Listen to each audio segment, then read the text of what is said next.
budaya yang kaya. Next. Terus gambar yang ketiga, lokasinya terletak di gerbang kompleks MMTC Pancing. Jadi sebuah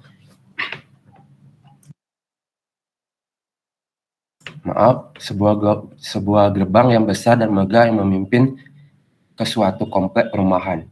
Keberadaannya menciptakan dominasi visual yang kuat dalam lanskap sekitarnya.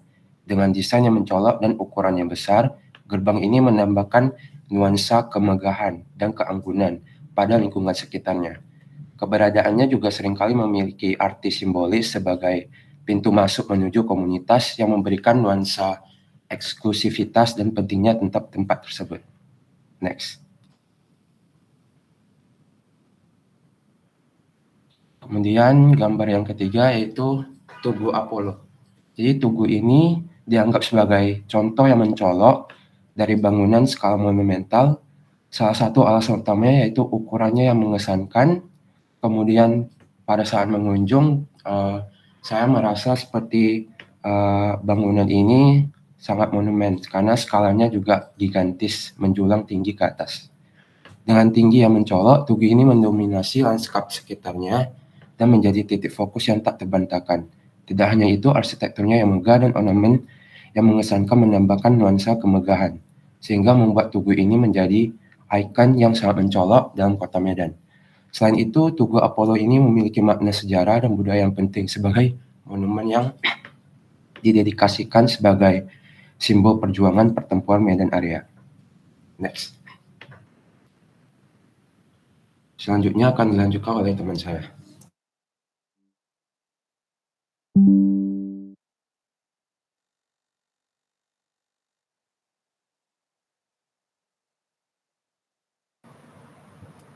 Selanjutnya saya akan menjelaskan mengenai skala intimidating atau skala mengerikan.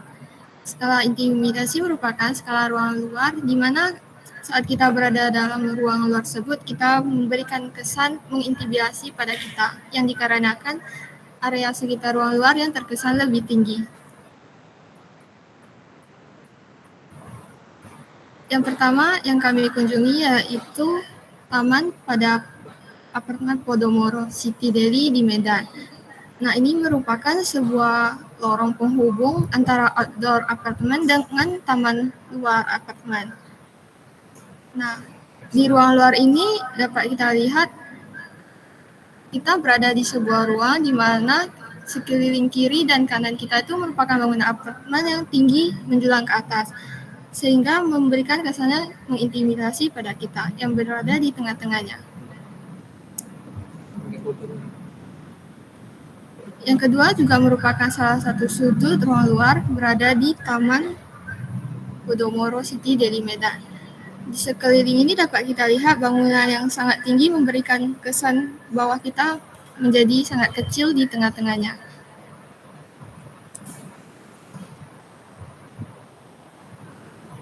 Nah, kemudian berikut ini juga merupakan salah satu sudut, tepatnya di belokan taman. Nah, pada sudut ini lebih terkesan intimidasinya karena ruang luar di sini lebih sempit, di mana salah satu sisinya itu merupakan gedung apartemen yang tinggi dan satu sisinya lagi merupakan dinding pembatas. Sehingga saat kita berjalan di area sini rasanya itu sangat kecil kitanya. Nah, namun ruang luar tersebut meski terletak di sudut tetap dilengkapi dengan CCTV sehingga masih terjangkau dan memberikan kesan aman. Nah, selanjutnya yaitu ruang luar di Wihara Setiabudi Medan. Nah, Wihara Setiabudi Medan ini terdiri dari dua masa bangunan utama, di mana di tengah-tengahnya itu dapat kita lewati dan merupakan jalur untuk kendaraan lalui juga. Saat kita berdiri di sini, kita berada di tengah-tengah ruang luar, di mana kiri kanan kita itu merupakan bangunan menjulang tinggi, sehingga kita terkesannya sangat tertutup dan terintimidasi. Berikut beberapa dokumentasi kegiatan survei kami untuk eksplorasi ruang luar di Kota Medan.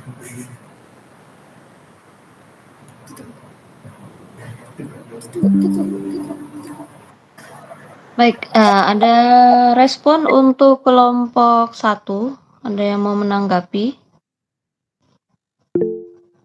Ya, silakan Ananta ya.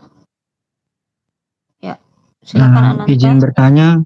Izin bertanya kepada kelompok 1. Tadi kalian kan ada menunjukkan contoh skala monumental yaitu gerbang kompleks ya. Saya ingin bertanya kenapa itu termasuk ke skala monumental. Karena di contoh-contoh kalian sebelumnya itu terlihat kalau bangunan-bangunan yang lain itu terdapat perbedaan ketinggiannya terhadap bangunan lainnya. Jadi dia nampak menonjol dan terlihat terasa gitu kesan monumentalnya. Tapi kalau di gerbang ini saya lihat sisi kiri dan kanan bangunannya itu kan sama tinggi sama gerbangnya. Jadi kayak kurang terasa gitu skala monumentalnya. Mungkin itu pertanyaan dari saya. Terima kasih. Oke, setelah Ananta ada yang lain yang ingin memberikan tanggapan atau pertanyaan? Baik, langsung aja ditanggapi. Dari Ananta tadi ada pendapat ya. Nah, silakan ditanggapi. Mungkin akan saya jawab. Jadi, mengapa kami mengambil gerbang kompleks MMTC Panci sebagai skala monumental? Mungkin karena skalanya itu gigantis. Jadi, seperti yang kita tahu, skala monumental memiliki syarat yaitu skala gigantis, dan ketika mengujinya itu terkesan megah dan seperti anggun gitu. Jadi kami mengapa mengambil gerbang kompleks MTC Pancing sebagai monumental, mungkin alasannya ya begitu. Dan kemudian landscape-nya pun seperti letak pedestriannya atau letak dari jalannya itu lebih luas. Jadi gerbang ini terkesan menonjol dari yang pada lainnya. Mungkin begitu. Terima kasih. Ya, bagaimana Ananta? Apakah masih mau ditanggapi? Saya masih agak bingung sih Bu, kalau definisi mereka menurut skala monumental itu apakah bangunannya itu harus terlihat megah. Kalau saya sendiri berpendapat skala monumental itu selain bangunan tinggi, tapi view horizontal di kiri kanan bangunannya itu harus terlihat lebih rendah dari bangunannya Bu, agar menonjolkan bangunannya itu. Mungkin saya nggak lihat yang dibilang Wilbert mengenai foto jalan di sekeliling bangunan itu, jadinya saya kira jadi kurang nampak gitu Bu kesan monumentalnya dari gerbang ini. Jadi kalau bisa mungkin saya pengen lihat ya dijelaskan gitu maksudnya di sekeliling bangunan itu cemana agar bangunan ini masuk ke dalam definisi skala monumental.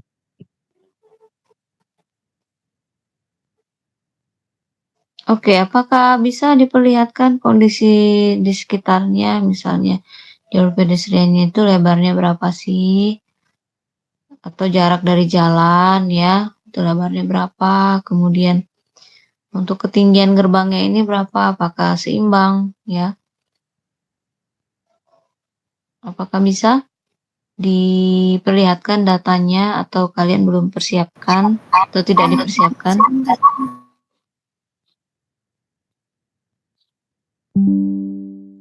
Ya, bagaimana?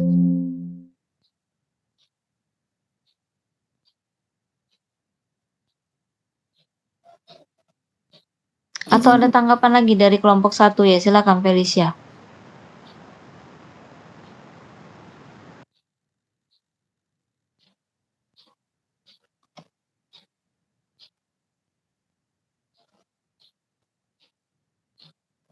Halo?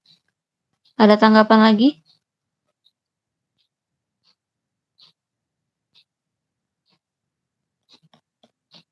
Ya Bu, sebentar sedang kami sortir fotonya.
Oke, bagaimana menurut kamu Ananta? Ini adalah skala ukuran horizontalnya yang sudah diperlihatkan oleh kelompok 1. Menurut kamu bagaimana?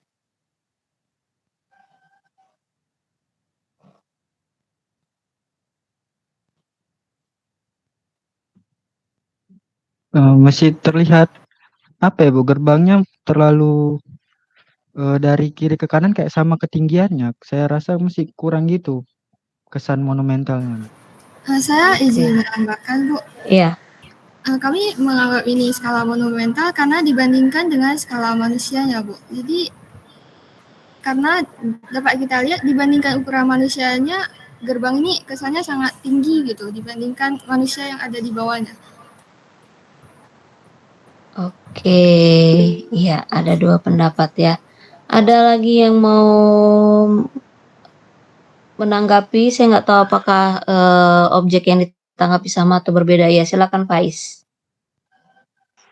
Izin menanggapi Bu, yang dibilang saya juga agak setuju dengan Ananta kenapa ini disebut monumental Bu. Karena saya merasa saya nggak ngerasa wah gitu dengan gate gitu, ngerasa biasa aja gitu Bu. Ya tinggi tapi kayak semacam tinggi-tinggi rumah yang 2 atau 3 lantai gitu, bukannya sampai membuat saya kagum kayak seharusnya kan monumental itu seperti kayak menunjukkan keagungannya, kebesaran dari suatu bangunan itu. Ada yang mau ditunjukkan secara psikologi. Namun saya merasa melihat gerbang ini saya nggak ngerasa psikologi, kagum dan agungnya gitu. Oke, ya. Ada lagi tanggapan yang lain? Nah, ya saya tanggapi ya kalau tidak ada lagi. Gerbang ini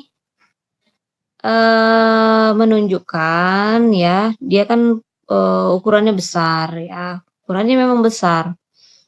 Lebih besar dari gerbang-gerbang perumahan biasanya. Karena memang kompleks di dalamnya cukup besar. Jadi diimbangilah kompleks yang luas itu diimbangi dengan gate atau gerbang yang besar juga. Nah, namun apakah ini bisa dikategorikan sebagai skala yang monumental? Tidak ya, nggak bisa ya, karena balik lagi skala monumental itu apa? Dia betul yang dibilang Ananta tadi standing alone gitu. Dia berdiri sendiri, namanya juga monumen, monumental itu yang pertama. Kemudian tadi juga saya udah sampaikan ada ukuran yang seimbang antara vertikal dan horizontalnya. Nah, kenapa harus seimbang? Supaya kesan monumentalnya itu dapat. Nah, misalnya ya, apartemen Podomoro Group sebagai satu bangunan, misalnya dia hanya satu tower aja. Kemudian dikelilingi oleh tanah yang sangat luas sekali, yang diameternya itu mengimbangi tinggi apartemennya. Itu kita pandang nggak lagi jadi gedung ya, bahkan orang udah nggak nyaman lagi untuk tinggal di situ atau beraktivitas di sana. Orang udah melihat itu sebagai monumen, dikelilingi oleh oleh halaman yang cukup luas, sesuatu yang monumental, sangat tinggi sekali. Nah, kemudian apalagi syaratnya tadi? Harus gigantis. Kalau gigantis itu bukan berarti dibandingkan dengan ukuran gerbang yang normal gitu kan, atau hanya dibandingkan dengan manusia. Mungkin nih kalau dibandingkan dengan manusia ada kira-kira 10 kali lipatnya. Itu tadi bangunan 4 lantai. Bangunan 4 lantai itu berarti 16 ya. Iya, 1,6 ya. Kita ambil rata-rata tinggi manusia itu 1,60 meter. Jadi 10 kali lipatnya. Nah, 10 kali lipat bangunan 4 lantai, apakah semua bangunan 4 lantai itu kita kategorikan sebagai bangunan monumental? Tentu tidak ya, belum bisa. Gigantis itu sangat tinggi sekali, seperti yang saya sampaikan tadi mungkin sampai 20 kali lipatnya lebih gitu ya. Nah, dan diimbangi oleh itu tadi, yang horizontal. Oke. Kemudian, kalau gerbang itu tadi kan di kiri kanannya masih ada ya, masih ada bangunan, jadi masih belum bisa dia sebagai kalau kita pandang sesuatu yang monumental. Ingat monumental, bukan skala yang besar, bukan ya. Jadi kalian harus bedakan itu. Monumental tuh memang dia jadi fokus perhatian, sehingga untuk jaraknya juga disengaja agak jauh supaya untuk ketinggiannya orang masih bisa rasakan. Jadi dia bukan skala yang menakutkan karena masih bisa dilihat secara utuh dari bawah sampai ke atas ya, karena jaraknya yang mengimbangi dari sisi horizontalnya. Tuh, jadi jangan hanya diambil satu definisi saja, tapi semua syarat untuk sebuah skala itu harus dipenuhi sehingga dia memang tepat disebut, contohnya dalam hal ini disebut sebagai skala yang monumental. Kayak gitu ya, mudah-mudahan kalian bisa lebih paham. Memang seperti yang saya sampaikan tadi, nggak mudah ya, tidak mudah untuk mencari contoh skala yang monumental. Oke, mungkin tadi ada satu yang mendekati ya, itu adalah Masjid Raya Kota Medan. Gitu. Oke, ya sudah selesai ya untuk kelompok 1. Nah, saya akan sedikit memberikan tanggapan. Jadi tadi di awal tuh kalian ada mempresentasikan skala yang manusiawi. Apa sih yang dimaksud dengan skala yang manusiawi atau skala manusia? Ukuran-ukuran yang ada di dalam elemen yang dibandingkan itu disesuaikan dengan tubuh manusia. Seperti yang saya beri contoh minggu lalu, memang kalau dilihat tuh sebuah ruang kota ya, ruang kota. Namun saya lebih ambil fokusnya adalah deretan jendela atau deretan bukaan yang ada di level lantai 1 gitu. Sehingga untuk fotonya juga lebih fokus ke situ gitu. Jadi kita bukan membandingkannya dengan pohon. Kalau pohon tuh kan agak sulit ya, agak sulit misalnya di setting. Di setting kamu tumbuhnya harus segini ya, tumbuhnya harus setinggi manusia gitu. Enggak ya. Ya harus dipotong terus kalau gitu. Tapi kalau kita lihat tadi pohon-pohonnya itu kan memang tumbuh secara normal, artinya punya ketinggian yang nggak dipotong, tapi memang sampai ke atas gitu ya batangnya. Nah, jadi misalnya kalian bandingkan ada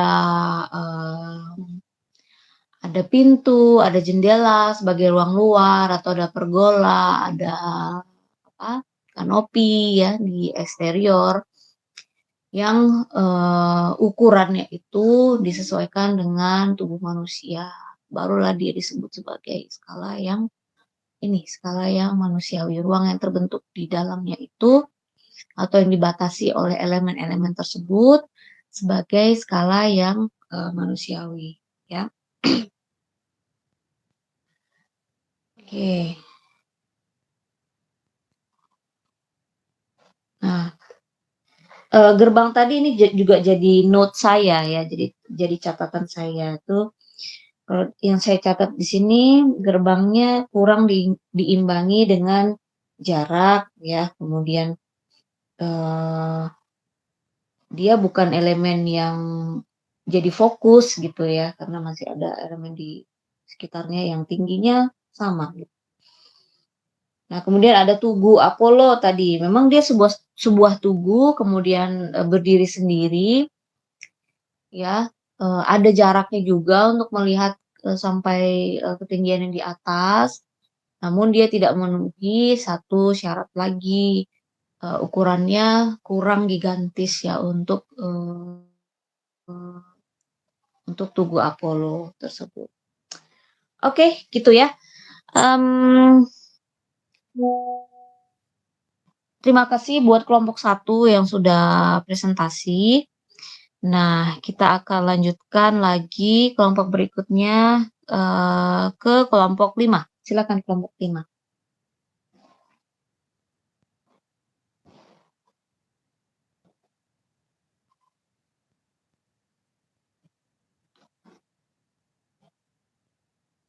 Baik Bu, sebentar Bu.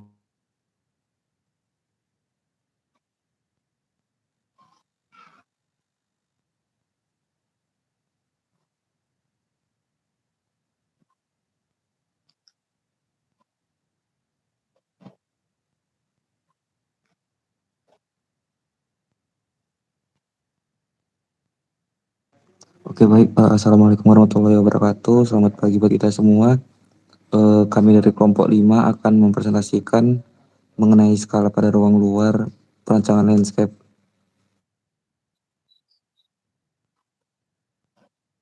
Yang pertama itu ada anggota kelompok kami, dari kelompok 5 kami ada 5 orang. Windy Afriani dengan NIM 22016, Aswan Zamili dengan NIM 22027, Salsya Bila dengan NIM 22030, Genta Harahap dengan NIM 22051, dan Rehan dengan NIM 22062.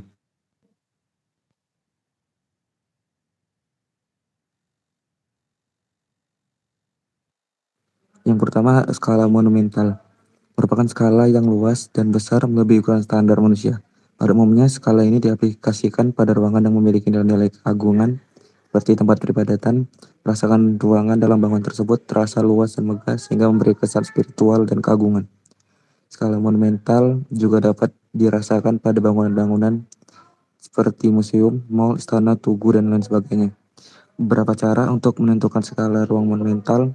Yang pertama, menentukan dengan satuan unsur yang memiliki skala besar atau lebih besar dari ukuran biasa. Contohnya besar dan tinggi pilar atau kolom rumah biasa akan berbeda dengan kolom yang terdapat pada masjid, gereja, dan bangunan dengan ciri monumental lainnya. Yang kedua, menentukan dengan bentuk sederhana, yaitu ornamen-ornamen kecil yang disusun berulang-ulang sehingga menghasilkan detail ornamen dan sering ditemui untuk menghiasi bangunan seperti masjid dan gereja.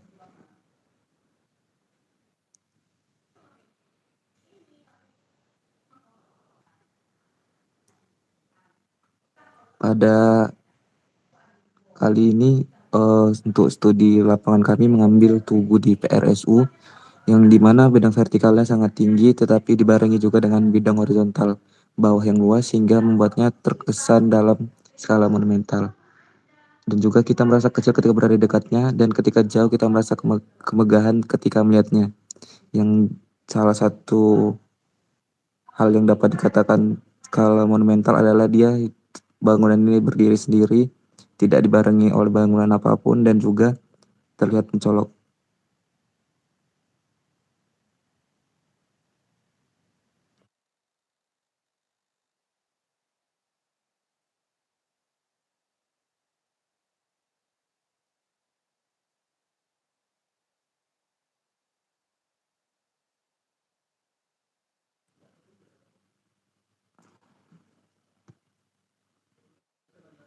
Selanjutnya adalah skala manusia.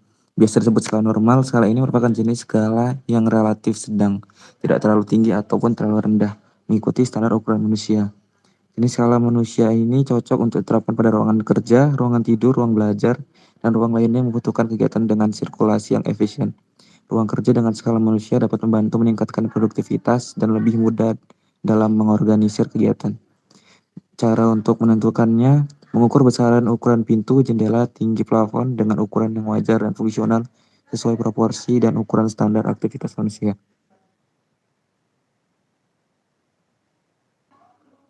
Kali ini kami mengambil pavilion Pulau Pinang di PRSU juga.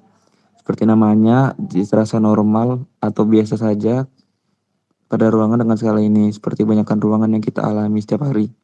Kita merasa nyaman dan pas, tidak terlalu tinggi ataupun terlalu rendah. Dan juga dapat dijadikan perbandingan dari ukuran jendela, ukuran pintu, itu sesuai dengan standar manusia.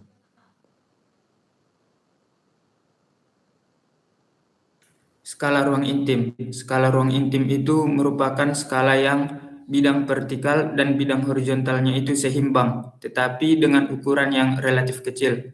Skala ruang intim itu membatasi pergerakan manusia dan memberikan rasa perlindungan. Jadi kami mengambil contoh seperti sebuah pergola di PRSU. Pada ruangannya ini kita masih merasa nyaman dan kita merasa dekat karena kita bisa memperhatikan dan bahkan menyentuh detail-detail yang ada di dalamnya. Pembatas vertikalnya jelas, tetapi masih bisa ditembus secara visual, sehingga ketika dalam ruangan ini kita merasa ruang ini seperti menyatu dengan ruang luar yang ada di sekitarnya.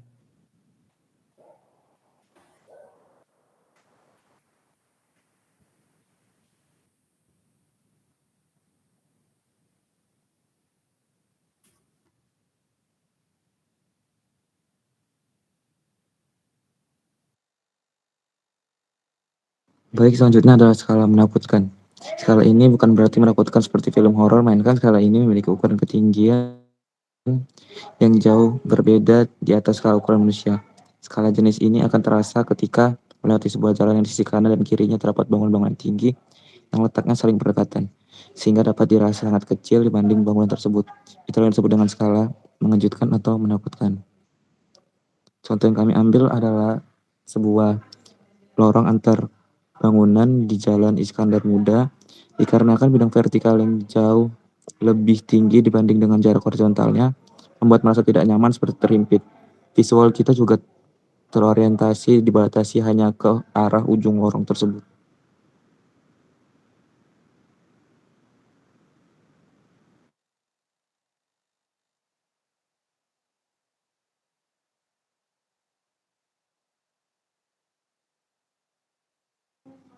Selanjutnya, skala generik merupakan perbandingan yang seimbang antara jarak vertikal dengan horizontal, yaitu ukuran elemen bangunan atau ruang terhadap elemen lain yang berhubungan dengannya atau sekitarnya. Contoh yang kami ambil pada skala generik adalah sebuah panggung di PRSU.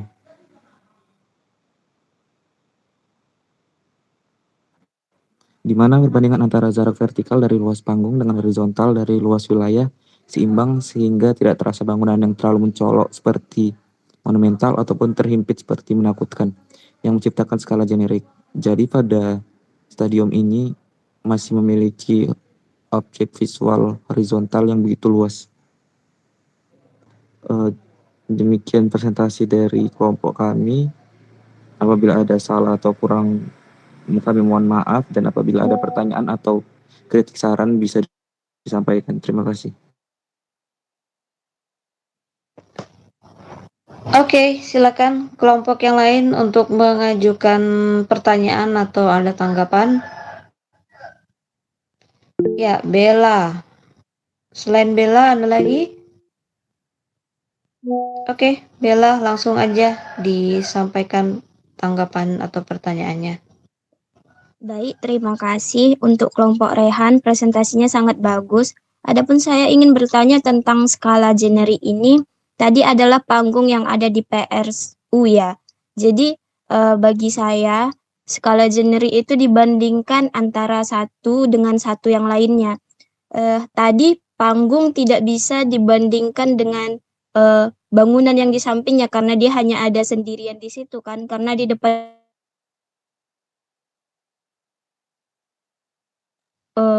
wilayahnya itu luasnya kayak tempat duduk kosong gitu aja. Jadi dia nggak punya bangunan untuk dibandingkan dengan bangunan lainnya.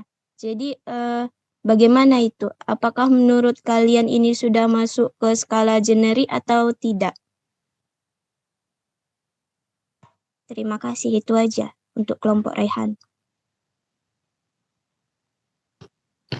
Oke, boleh langsung ditanggapi ya.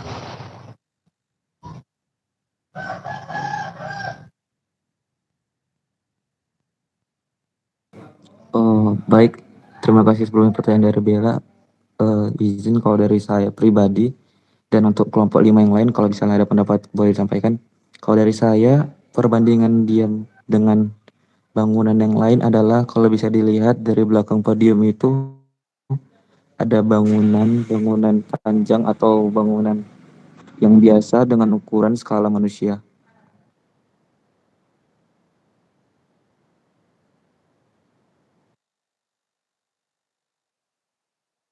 Bagaimana, Bella? Terima kasih, tapi jawabannya masih kurang di saya. Masih kurang dapat jawabannya, maksudnya. Karena skala generik yang Rehan bandingkan itu dengan skala manusia yang ada di belakangnya, skala bangunan manusia. Jadi kurang dapat gitu dari sisi skala generiknya.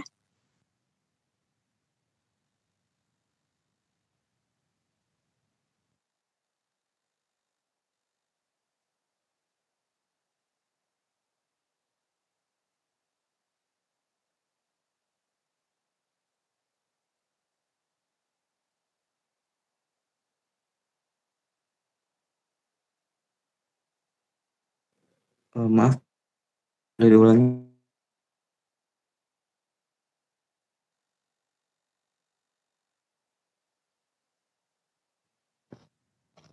Ya, bagaimana? Kelompok 1? Kelompok 1. Kelompok 5.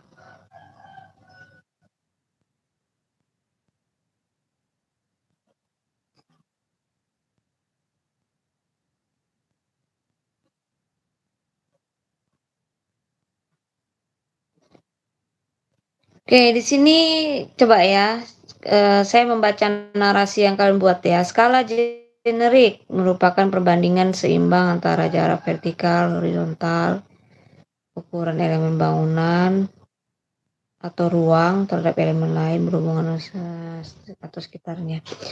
Nah, jadi gini ya, kenapa Bella itu merasa ini kok kayaknya belum ya secara penjelasan gitu. Secara penjelasan kenapa podium ini belum cocok dikategorikan sebagai skala generik. Nah, karena kalian hanya membandingkan antara vertikal dan horizontal, jarak vertikal dan horizontal. Nah, padahal skala generik itu apa sih? Skala generik itu membandingkan satu elemen yang mungkin agak menonjol ya, elemen yang agak berbeda secara bentuk gitu. Kemudian dibandingkan dengan elemen-elemen yang ada di sekitarnya itu ukurannya rata-rata. Artinya kalau dia mempunyai ketinggian ya rata-ratanya segitu tingginya. Jadi ukurannya yang dibandingkan, ukuran objek itu dengan objek-objek yang ada di sekitarnya, bukan horizontal vertikalnya ya. Tapi ukuran si objek itu sendiri dengan elemen-elemen di sekitarnya. Oke. Nah, jadi misalnya kalian bandingkan podium ini dengan itu yang ada di sekitarnya kan pohon ya, dengan pohon-pohon yang ada di sekitarnya itu bagaimana? Nah, ini juga tidak terlihat dengan jelas. Kalau kalian bilang tadi dengan bangunan, bangunannya juga nggak ada gitu ya, mana bangunan di sekitarnya?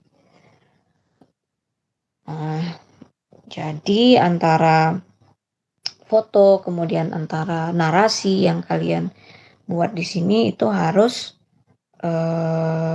nyambung lah istilahnya ya, harus menggambarkan satu sama lain gitu. Fotonya menggambarkan narasinya juga mendeskripsikan dengan baik foto tersebut dan pembahasan kalian juga mempunyai definisi yang benar ya. Jadi itu skala generik bukan horizontal vertikalnya, namun membandingkan ukuran ya, ukuran satu objek dengan objek-objek lain yang ada di sekelilingnya. Dan ukurannya rata-rata gitu ya, rata-rata sama. Oke, gitu ya kelompok 5. Saya rasa tidak ada lagi yang yang mau menanggapi kelompok 5. Jadi untuk kelompok 5 sebenarnya contoh-contoh yang diberikan di awal ya, di awal itu sudah lumayan bagus. Tadi kan banyak yang kurang bisa mengambil contoh skala monumental ya. Dan ini contoh mereka itu lumayan monumental ya. Karena dia sebagai landmark ya. Monumen PRSU ini adalah landmarknya PRSU sendiri. Dia ada di depan, dia juga berfungsi sebagai gerbangnya, dan ini didesain oleh arsitek yang mendesain dari Bandung, dosen ITB ya, namanya Baskoro Tejo. Nah, bukan karena ini didesain disebut sebagai monumental, tapi justru dia ingin menggambarkan desainnya itu ingin menggambarkan ini adalah sesuatu yang ikonik, menjadi landmark ya. Namun sayangnya eksekusinya kurang sustain ya, atau kurang bertahan lama. Kalau dilihat material yang dibawa itu terbuat dari seng, sekarang sudah berkarat. Bayangkan kalau misalnya itu punya material yang bagus, yang tahan lama, pasti ini monumennya masih sangat indah ya sampai sekarang, karena desainnya bagus sebenarnya. Nah, kemudian ini adalah sebuah kompleks ya, kalau dulu digunakan untuk pameran se-Sumatera Utara gitu. Ada stand-standnya ya, jadi cukup luas sehingga monumen ini juga diimbangi lanskap yang luas juga. Nah, kalau sekarang juga dilihat dari depan ini masih cukup ya jaraknya untuk melihat dari bawah sampai ke atas, ke ujung monumen tersebut. Nah, namun saat ini udah ada tambahan bangunan lagi tuh di sebelah kiri. Jadi agak berkurang juga.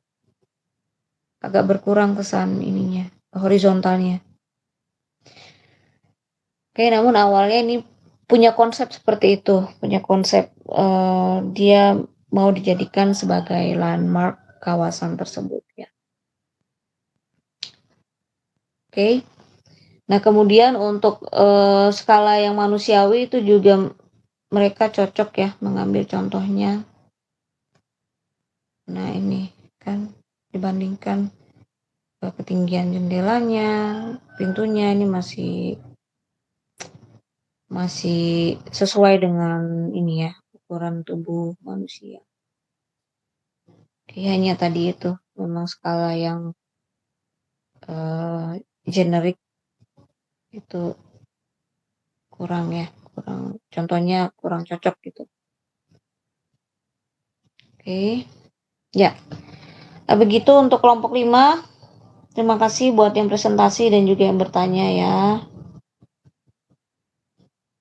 Sepertinya kelompok 5 fokus hanya di satu tempat gitu, nggak cari-cari tempat yang lain ya.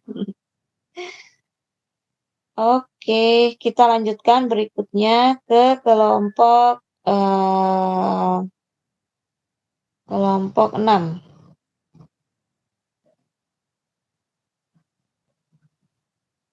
Izin share screen ya, Bu. Ya, silakan.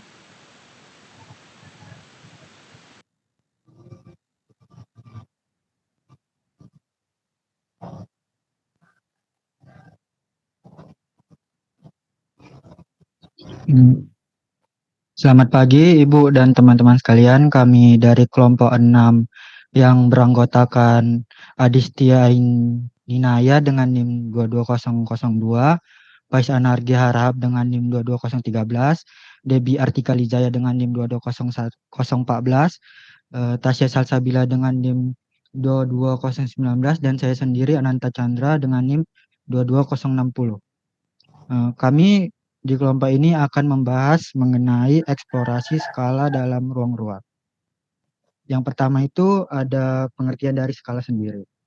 Skala dalam desain arsitektur merupakan perbandingan dari ruang ataupun bangunan dengan lingkungan atau elemen arsitektur lainnya. Penentuan skala juga terkait dengan ukuran bangunan yang ada di dekatnya. Dengan memilih skala tertentu pada suatu bangunan luar, kita bisa memberikan feel kepada pengguna atau manusia yang terdapat pada ruang tersebut.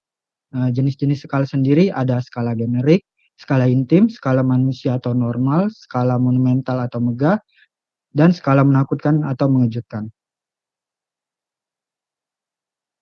Yang pertama itu skala generik. Skala generik sendiri adalah skala yang memiliki jarak atau ukuran yang sama antara objek yang satu dengan lainnya. Dapat dilihat dari bangunan ini, ketinggian maupun jarak antara satu objek bangunan dengan yang lainnya itu sama, sehingga memberikan feel kalau ini adalah skala generik. Kemudian bagian selanjutnya akan dijelaskan oleh teman saya.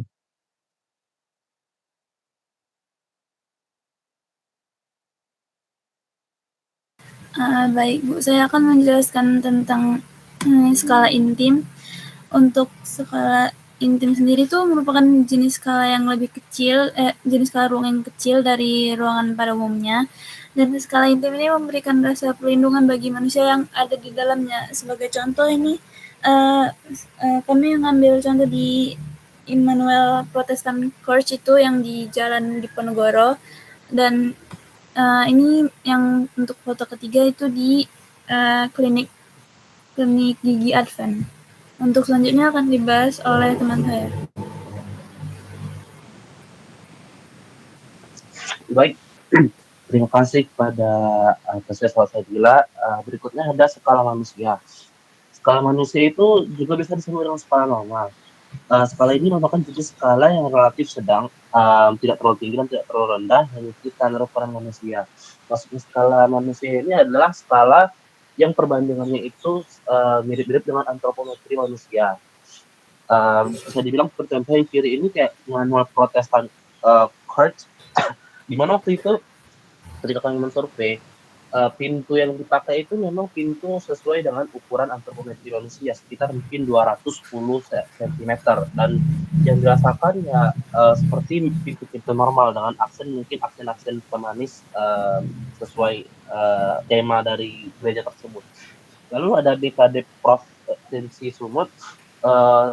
Di sini juga lihat pagarnya yang dipakai itu juga pagar yang standar dipakai oleh rumah-rumah kebanyakan atau bangunan kebanyakan, di mana memang jenisnya itu pelindung antara orang luar dengan bagian di dalam. Namun orang luar masih bisa melihat apa bagian dari dalam pagar tersebut, karena selain pagar yang membentuk sesuai dengan skala manusia, juga memiliki seperti jeruji-jeruji pembolong yang bisa membuat para pengunjung atau para pejalan kaki melihat ke arah dalam bangunan. Lalu yang selanjutnya adalah jalan akar ini. Di sini bisa dilihat juga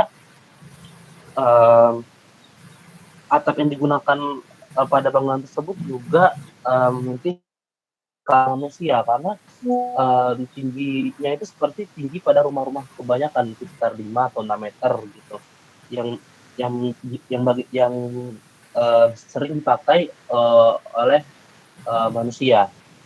Oke, berikutnya teman saya akan lanjutkan.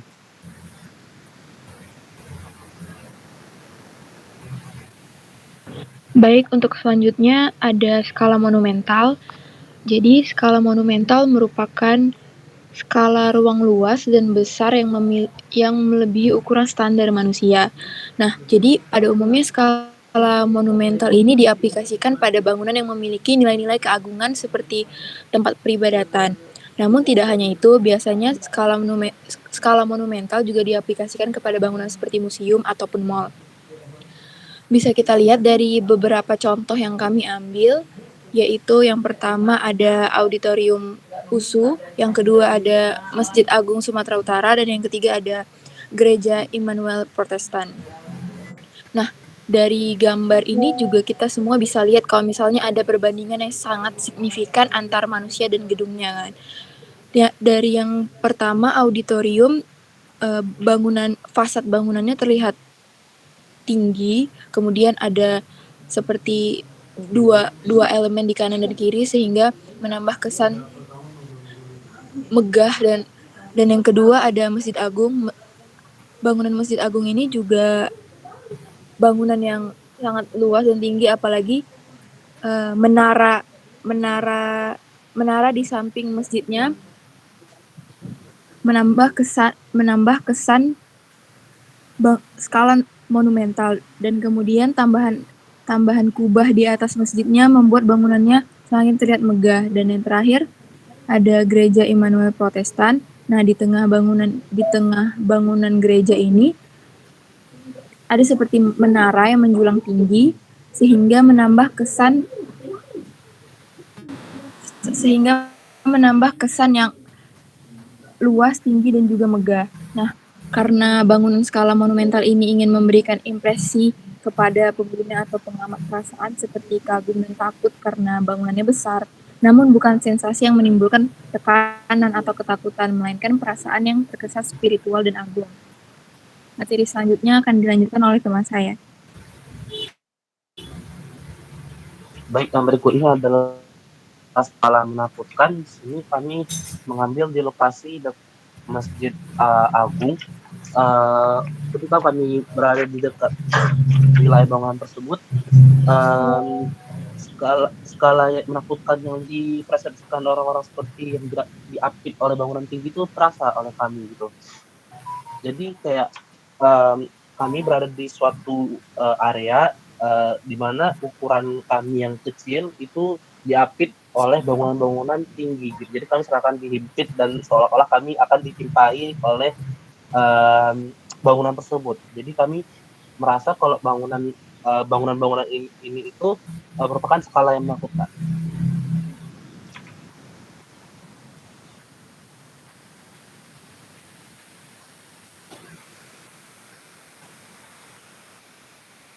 Mungkin itu saja presentasi dari kelompok kami. Untuk pertanyaan, bila ada pertanyaan bagi teman-teman sekalian, boleh ditanyakan. Terima kasih. Oke, ada tanggapan dari kelompok lain?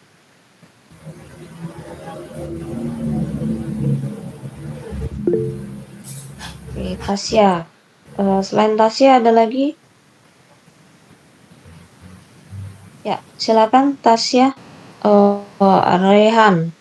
Tasya dan Rehan. Tasya terlebih dahulu. Silakan Tasya. Baik, terima kasih untuk presentasi kelompoknya. Mungkin saya ingin bertanya ke slide yang skala menakutkan tadi. Ya, jadi di sini kan skala menakutkan itu bisa dikatakan menakutkan jika kita itu merasa diapit oleh bangunan tinggi tadi gitu ya, seperti yang disampaikan Faiz tadi. Namun di sini hal yang saya perhatikan mungkin lebih kepada apanya ya, angle bangunannya gitu, karena kan di sini masih jaraknya itu masih cukup jauh, mungkin kamera yang diambil tuh jaraknya masih jauh sehingga keseluruhan bangunannya itu seperti terlihat, tapi sudut untuk mengambil fotonya itu seperti tidak perlu mendongak ke atas gitu ya, karena jaraknya itu masih cukup jauh. Berbeda dengan yang seperti Podomoro yang memang kita harus mendongak ke atas jika berada di sekitar bangunan yang jika berada di sekitar bangunan. Namun yang ada di sini itu kayak masih bisa masih bisa dilihat dari sudut yang normal. Bagaimana menurut kelompok Faiz tadi mengenai skala menakutkan pada bangunan ini? Apa yang mendefinisikan bangunan tersebut termasuk menakutkan gitu, selain daripada bangunan yang berdekatannya gitu? Oke, kita kumpul dulu ya pertanyaannya. Yang pertama tadi dari Tasya. Berikutnya Rehan, silakan Rehan. Disampaikan apa tanggapannya? Ya. Baik, terima kasih Bu. Saya juga sama mengenai skala menakutkan yang ingin saya kasih pendapat atau saya tanyakan sekalian mengenai kepastian dia dari skala menakutkan, karena kalau dilihat juga jarak horizontalnya masih lebar, bahkan masih bisa berdiri beberapa orang di sekitar situ. Karena kalau misalnya yang saya pahami, skala menakutkan itu jarak horizontalnya itu sangat dekat, bahkan seperti yang kalian utarakan kan ada hal yang dirasakan seakan kita akan terhimpit. Sementara kalau saya lihat di situ orang yang difoto itu bahkan tidak terasa terhimpit, dia masih terasa leluasa. Terima kasih. Baik, objek yang sama ya, silakan ditanggapi. Baik, terima kasih untuk Tasya, Sirait, dan Raihan. Apa yang kalian bilang itu benar, bahwa kalau misalnya skala menakutkan itu yang membuat orang itu merasa diapit oleh bangunan tersebut. Nah, mengapa kami memfoto dari angel tersebut? Karena sebenarnya wilayah yang masuk ini sebenarnya di sebelah kiri. Di sebelah kiri itu kantor gubernur, di mana kantor gubernurnya itu ada pembangunan. Jadi kami sebenarnya tidak diizinkan masuk. Jadi sebenarnya kami udah ngeliat dari dekat, ternyata wilayahnya itu sempit gitu. Jadi karena keterbatasan Angel buat foto, jadi kami terpaksa untuk mengambil foto dari sini. Sebenarnya ini bukan kawasan dari Gunung Agung, Masjid Agung ini, karena Masjid Agung Medan kan sebelah kanan. Nah, dipagari oleh sebelah kiri itu kantor gubernur, jadi ada dibatasi oleh semacam pagar pembatasan konstruksi gitu. Nah, kami tidak diizinkan masuk karena ya seperti yang saya bilang tadi, karena ada semacam pembangunan oleh para tukang gitu loh. Jadi kami untuk mengambil bukti bahwa bangunan yang ini tinggi, jadi kami mau nggak mau ngambil dari posisi angel ini. Semisal tadi proper, kami mengambil posisi dari wilayah yang sempit itu, yang dekat itu. Terima kasih.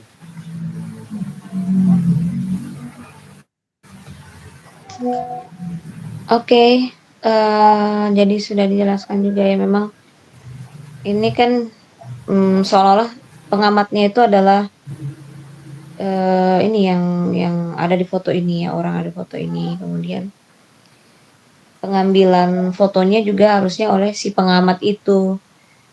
Nah, namun pengamat tersebut juga tidak berada di dalam wilayah yang dimaksud oleh kelompok 6 ya. Fotonya juga diambil oleh orang lain gitu yang bukan berada dalam frame ini ya.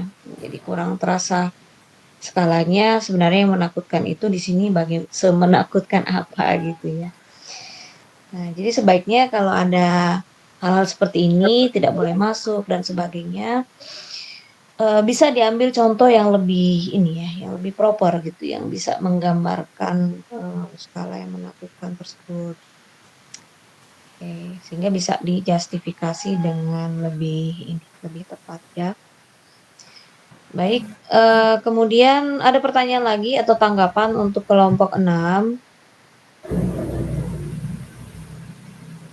Nah, sepertinya tidak ada. Coba kalian buka lagi slide yang merupakan contoh menurut kalian ya, contoh dari skala monumental. Nah, dari kelompok berapa tadi? Kelompok 1 ya, nggak ada yang mau bertanya ini. Tadi kan kelompok 6 bertanya sama kalian, ini nggak ada yang bertanya ya, kelompok ini, skala monumental.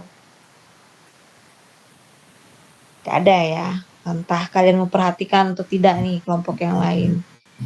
Jadi kami udah diwakilkan ya? Ya, kenapa? Halo? Kenapa Felicia?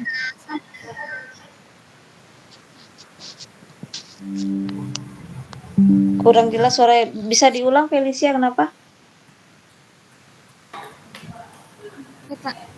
Pertanyaan kami udah diwakili Bu sama tadi kelompok lain. Soalnya pertanyaan kami yang ini skala yang menakutkan ya.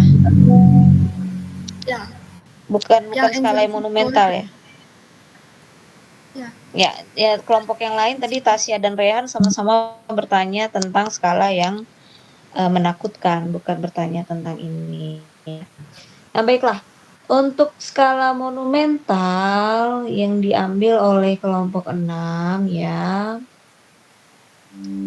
Jika dilihat memang bangunannya bangunan besar nih, auditorium, kemudian Masjid Agung.